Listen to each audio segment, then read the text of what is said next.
En las primeras líneas de la última novela que publicara en vida el general Francisco L. Urquizo, La Ciudadela quedó atrás, recordaría aquellos momentos en que esperaba el ferrocarril para ir a la Ciudad de México, para sumarse a las fuerzas del Ejército Federal.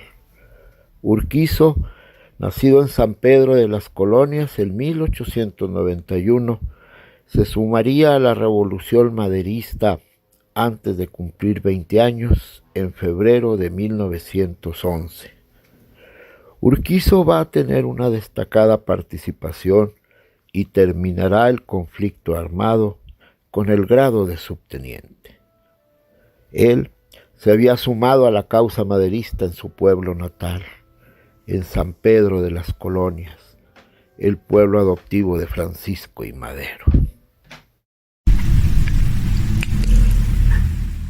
El general Francisco L. Urquizo, en su última novela publicada, La Ciudadela quedó atrás, se va a acordar de sus primeros años en San Pedro de las Colonias, a donde llegó su familia para dedicarse a la siembra del algodón, cómo las tierras de su familia estaban rumbo al ejido Mairán, en aquellos grandes llanos que se inundaban cuando el río Nazas traía mucha agua, y cómo aquellos llanos, en los años secos, se convertían en un gran páramo. Cómo vino la revolución maderista, cómo inició la causa encabezada por Madero, que iniciara su lucha democratizadora en el pueblo natal del general, en San Pedro de las Colonias. Va a recordar aquellos campos llenos de algodón y aquel llamado que hizo Madero en su pueblo a unirse a la revolución, en la cual él va a llegar al grado de capitán y va a ser el único revolucionario activo que va a ser llamado por don Francisco I. Madero a incorporarse como subteniente a la Guardia Presidencial. Aquellos primeros días de la lucha maderista, sin lugar a dudas, marcaron la vida y el destino del futuro general. Francisco Luis Urquizo Benavides nació en la entonces villa de San Pedro de las Colonias, Coahuila, el 21 de junio de 1891. Y va a conocer de viva voz el surgimiento del movimiento maderista en su pueblo natal. En 1904, a escasos años, se va a dar cuenta él, por las pláticas de familiares y amigos muy seguramente, del surgimiento de los primeros clubes democráticos de Madero en San Pedro, en especial del Benito Juárez, que fue el primero. También muy seguramente a esos 13 años, Francisco Luis Urquizo Benavides se va a enterar de que participa Madero por primera vez en política, apoyando la candidatura de don Francisco Rivas para presidente municipal. Francisco L. Urquizo pertenecía a una familia allegada a los Madero, venidos también sus padres de allá del norte, en especial su madre, allá de Río Grande, Coahuila, familiar de los Benavides, emparentados con los Madero por el lado de los Hernández y por el lado de los Benavides. Muy seguramente el pequeño Francisco L. Urquizo conoció a Madero desde niño, lo trató y seguramente en 1908, cuando sale el libro La Sucesión Presidencial, lo ha de haber leído. Él tenía en ese tiempo 17 años. Ya estaba estudiando en el Instituto Fournier y seguramente aquella lectura lo impactó.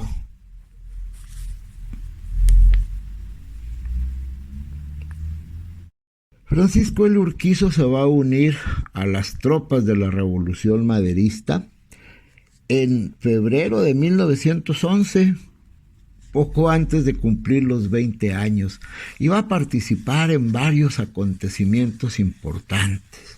Va a ser testigo de cómo el pueblo de México se levanta en contra del dictador, y en su texto, La ciudadela que atrás, señala que de repente ganó Madero y se fue don Porfirio.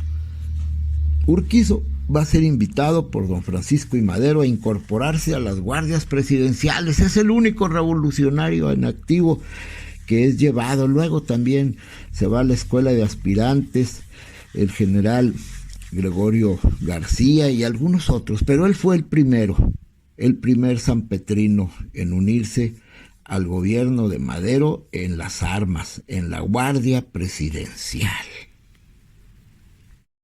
A Urquizo le va a tocar vivir los gloriosos momentos de Francisco I. Madero. Le va a tocar ver el triunfo de aquella gran revolución. Y como señalamos, como parte de la guardia presidencial, va a ser testigo de toda aquella intriga que se formó en contra de don Francisco I. Madero. Urquizo, según va a relatar, personalmente pidió hablar con don Francisco para decirle que estaba a sus órdenes, que era necesario venir a Coahuila por hombres leales que defendieran su presidencia. Lamentablemente ese consejo no fue escuchado, pero Urquizo siempre estuvo consciente que era necesario defender a Francisco I. Madero y a su gobierno legítimamente elegido. Francisco Luis Urquizo vivió, como señalamos, los momentos del surgimiento del movimiento político maderista en San Pedro de las Colonias, en su pueblo natal. Vivió también los momentos de la revolución maderista, aquellos bellos instantes que dijo Madero se vivieron en pueblos como San Pedro, donde él mismo, don Francisco I. Madero, dijo haber iniciado su movimiento. Luego también va a conocer la represión de la que fue víctima don Francisco, la cárcel, aquella tortuosa primera campaña presidencial de 1910, y luego va a vivir la segunda campaña. Después del triunfo de la Revolución Armada, va a ver cómo Madero va a regresar triunfante a San Pedro, a agradecerle a su pueblo adoptivo que lo haya apoyado, y una vez terminada la lucha, el joven Francisco Luis seguramente participó en aquella segunda campaña. Fue testigo de cómo el pueblo de México, en las elecciones más libres, más democráticas, más copiosas, más claras y transparentes, eligió a don Francisco como presidente de la República en 1911. Jamás ha habido una elección tan limpia, tan pura y tan clara en nuestro país como aquella en la que fue electo presidente don Francisco Ignacio. Como mencionamos, don Francisco se llevó poca gente de San Pedro. Se llevó a 4 en particular. Se llevó a Soledad González, aquella niña inteligente, creativa, que fue quien traspasó las letras cursivas a la máquina de escribir del libro La Sucesión Presidencial y la hizo su secretaria, su asistente en Palacio Nacional. Se llevó a su primo Marcos Hernández, que a veces la hacía de chofer, de ayudante y de todo, y que él muriera trágicamente en los hechos de la Decena Trágica. Se llevó a Elías de los Ríos, aquel taquígrafo que lo acompañó en todas partes y gracias a quien sabemos mucho de la forma de pensar y ser de don Francisco, pues era el que escribía, el que redactaba al final de cuentas aquellos borradores que le dictaba don Francisco, correspondencia y demás, y le invitó a Francisco Luis a que lo siguiera a la presidencia de la República como miembro de la Guardia Presidencial. Urquizo en aquellos tiempos era un joven inquieto, culto, preparado, que sirvió lealmente, sin lugar a dudas, a don Francisco I. Madero.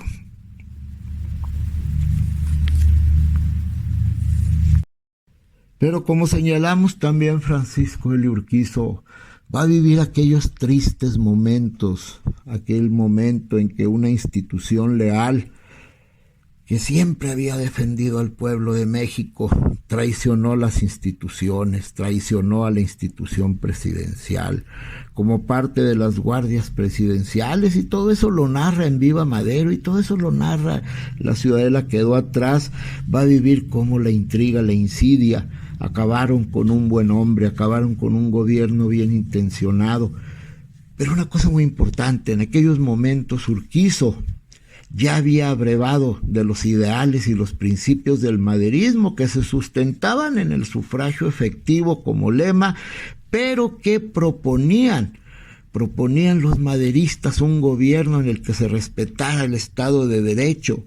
Aquello que dijo Madero en la sucesión presidencial caló hondo en la mente y en el corazón de Francisco Eli Urquizo, y aquel ideario de respeto al Estado de Derecho, de respeto a las instituciones para que México pudiera ser un país desarrollado, quedaron muy grabadas en su mente y se van a reflejar en toda su obra.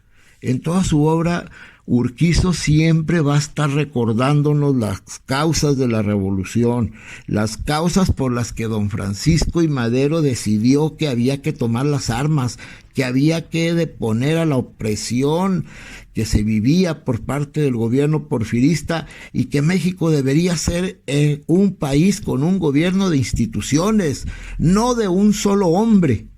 Eso a Urquizo le quedó muy grabado y fue un ideario que él siempre siguió. En toda su obra literaria y en toda su obra militar, eso se va a reflejar. Pero como señalé, pasados los trágicos momentos de la decena trágica y el sacrificio del apóstol, Urquizo se va a unir a la revolución constitucionalista, y con aquella lealtad, con aquel honor, con aquella cariño que se unió por las causas populares que enarboló Madero, se va a unir a la revolución constitucionalista que encabezó ese otro gran coahuilense, don Venustiano Carranza Garza, y va a estar en los momentos fundamentales también de aquel movimiento revolucionario. Va a ser el gran organizador de muchos cuerpos que formaron parte de ese ejército, empezando con aquel histórico batallón de zapadores en el norte del estado de Coahuila. Los mineros salieron de las minas para tomar las armas y defender el ideario revolucionario. Ahí va a estar Urquizo, con esos principios que adquirió en la época maderista, siempre luchando al lado del Barón de Cuatro Ciénegas, y le va a ser leal hasta los últimos momentos. Urquizo fue tan carrancista que al Barón de Cuatro Ciénegas lo sacrificaron, lo asesinaron con la ropa interior del futuro divisionario sanpetrino. Después del cobarde asesinato de don Venustiano Carranza Garza, Urquizo, junto con otros leales, va a ser juzgado. Pero la razón y la verdad siempre salen a flote. Salió claramente que Urquizo era inocente de todos los cargos. Su único delito o pecado fue haber sido leal a las instituciones. Se va a autoexiliar, se va a ir a Europa, pues más porque nada, por motivos de seguridad.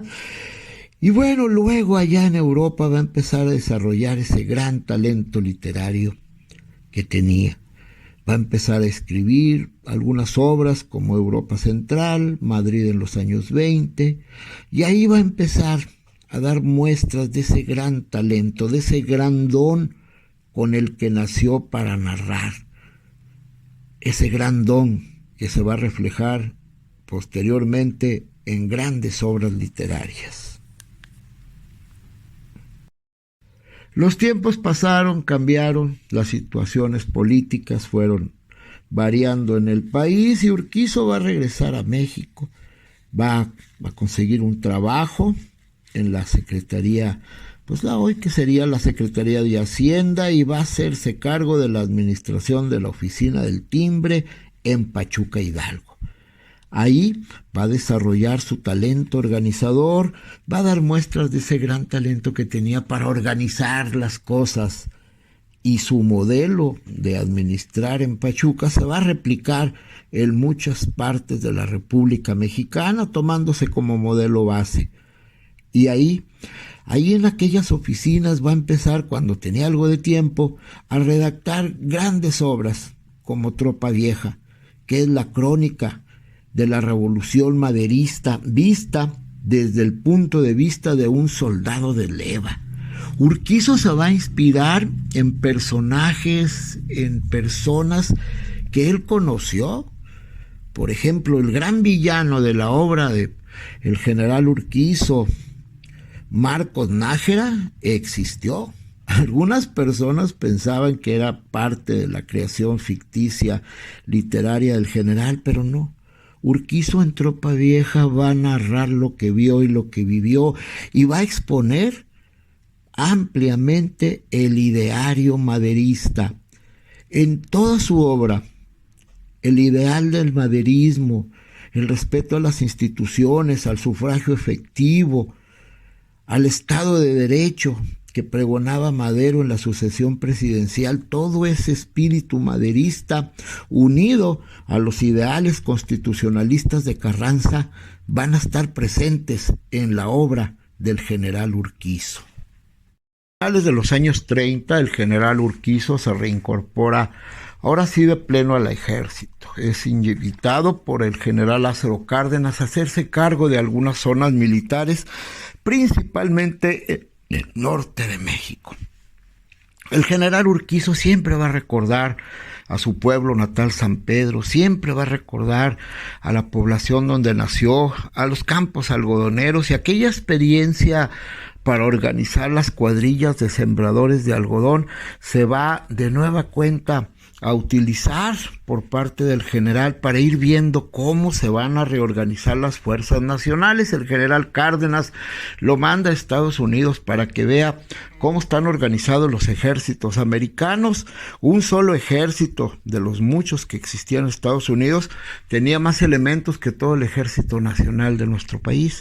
Y bueno, el general va a tomar esa experiencia para empezar a llevar a la práctica la modernización de las Fuerzas Armadas. Y cuando el general Cárdenas es nombrado secretario de la Defensa en los primeros años de la administración del general Ávila Camacho, Urquizo va a estar a su lado.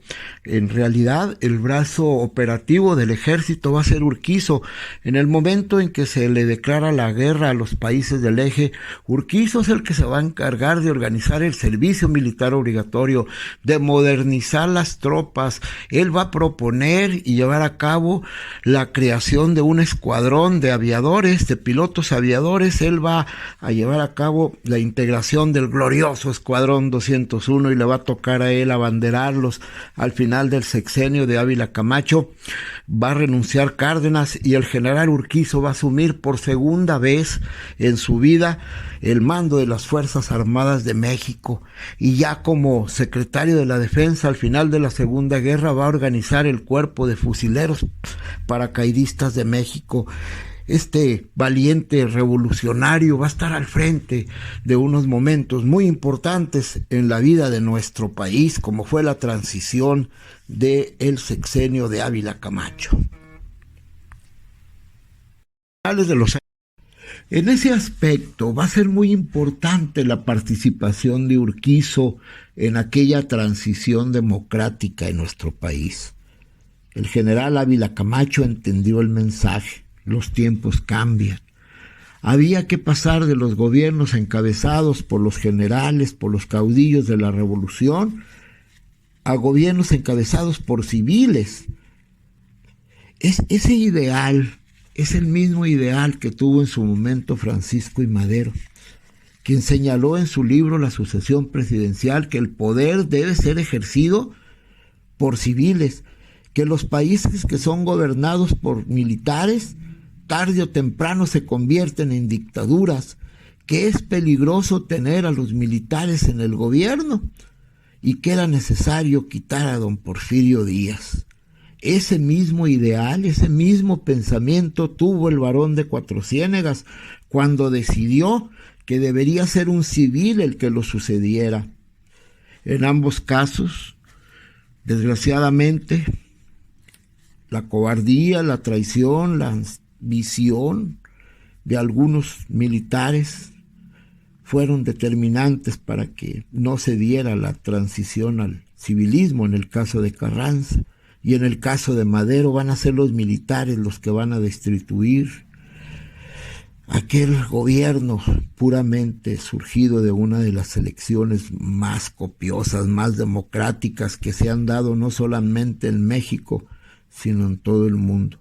Urquizo fue factor clave, sin su lugar a dudas, para esa transición de los gobiernos encabezados por militares a gobiernos encabezados como civiles. Es una parte de la historia de la vida del general poco explorada, pero definitivamente el espíritu maderista, el espíritu de los gobiernos civiles que deben ser así para que el país se desarrolle, que se heredó del maderismo, ahí seguramente el general Urquizo lo recordó muy bien y fue factor clave, como señalamos, para esa transición. Terminado su encargo como secretario de la Defensa Nacional, el general Urquizo va a seguir desempeñando algunos cargos como el de titular del Departamento de la Industria Nacional, y va a seguir escribiendo y va a seguir hablando de sus recuerdos de la Revolución. Su obra es fundamental para entender el maderismo y para entender la etapa constitucionalista. Gracias a sus textos sabemos mucho de lo que realmente ocurrió, porque él fue testigo y protagonista. A él no se lo contaron, él lo vivió. Él estuvo al lado de Madero, él estuvo al lado de Carranza, estuvo al lado de Cárdenas, de Manuel Ávila Camacho, de aquellos grandes generales de la Revolución que van a ser parte importante de nuestra historia. Ya en su edad adulta, el general va a recibir uno de los reconocimientos más importantes que en aquel tiempo sí se le daba a personas importantes. Los tiempos han cambiado. Recibió la medalla Belisario Domínguez. Al fallecer, sus restos fueron llevados a la rotonda de los hombres ilustres. Y Urquizo hoy, a casi 150 años del nacimiento de don Francisco I. Madero, sigue siendo uno de los principales promotores y aliados de las causas maderistas, que luego va a continuar en la etapa constitucionalista al lado de Carranza, y va a ser, y seguirá siendo muy seguramente, fuente de inspiración de muchos mexicanos que solamente aspiraban a que nuestro país fuera libre y democrático. Urquizo, el maderista; Urquizo, el carrancista; Urquizo, el gran mexicano.